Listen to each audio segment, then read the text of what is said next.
That breaking news, anti-Trump protests erupting in downtown Houston tonight. Dozens of people taking to the streets, venting their frustration at the outcome of this election. They have been marching for several hours outside the police station downtown. Our Keith Garvin is live there tonight. Keith? No! Justice! Hey there, Dominique and Bill. We are here in downtown Houston. We're right in the middle of this protest. The crowd has ebbed and flowed just a little bit, but we probably have about 100 to maybe 150 people who are down here still part of this protest right now. Joining me right now is a young lady who has decided to take part in this protest. Her name is Tasman. Tasman, thanks for talking to me. First off, tell me, why are you all out here? What is this protest about? This protest is about Donald Trump's presidency built upon hatred and bigotry of the very existence of people. And, you know, we as a people, we have a duty to speak out about that. You know what I mean? Now, what is the end goal? Because obviously, I mean, he was elected constitutionally as our next president. He is the president-elect. What is the purpose of coming out and protesting? Is it do you want him to not take office, or are you trying to get him to listen to you? I would love for him to listen to me. I know there is also a very, very slim chance that the Electoral College can sway their decision. But more so than anything, I just want to wake people up and realize that this is not okay. I understand that Trump's presidency is a reality. There is a small chance that we can stop it. I would love to pursue that. But, you know, I really just want people to know that just because Trump was elected, you cannot stifle our voice. The revolution will keep going on. We will keep expressing our anger.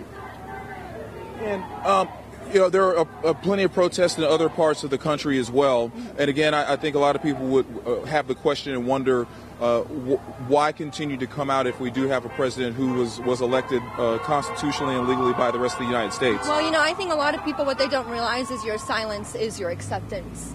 By you being silent, you are saying this is okay. And that is just as bad as the people that are oppressing so many LGBTQ people, so many black people, so many Muslims. You know, you have a duty to use your voice. You have a duty. Oh, and one more question for you.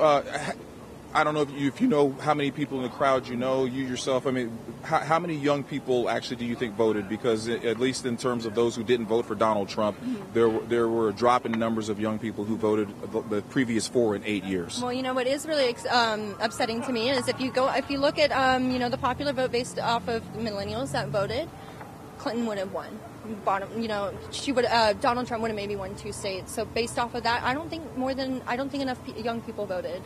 We outnumber the baby boomers. If young people were sparked and used their voice, this would not have happened. And so I want to incite them to, you know what, Donald Trump is our president, but you have a duty from now on. If you did not vote, it's your duty to make sure that something like this, oppressing people, you have to stop it, and it starts with your generation. Tasman, okay, thank you so much for spending a few minutes. I know you want to get back to the rest of the crowd, but thank you for joining us. So there you have it, Tasman, just one young lady of about almost 150 people who are still out here. This protest started about an hour or so ago and has wound its way through various parts of downtown Houston. A crowd of mainly young folks. I didn't see anyone who appeared to be older than 30 in this crowd, but they say they are marching because they want Donald Trump to hear their voice, joining many other voices of protest around the country as well. For now, reporting live from downtown Houston, Keith Garvin, KPRC Channel 2 News. Back to you guys. All right, Keith, thank you. Protests in Houston, as Keith said, we're not alone. All around the country, we've seen people taking to the streets to protest the president-elect. Some of those protests erupted in Minneapolis, Baltimore, and Portland. The protests have remained peaceful, even as they have grown by the hour.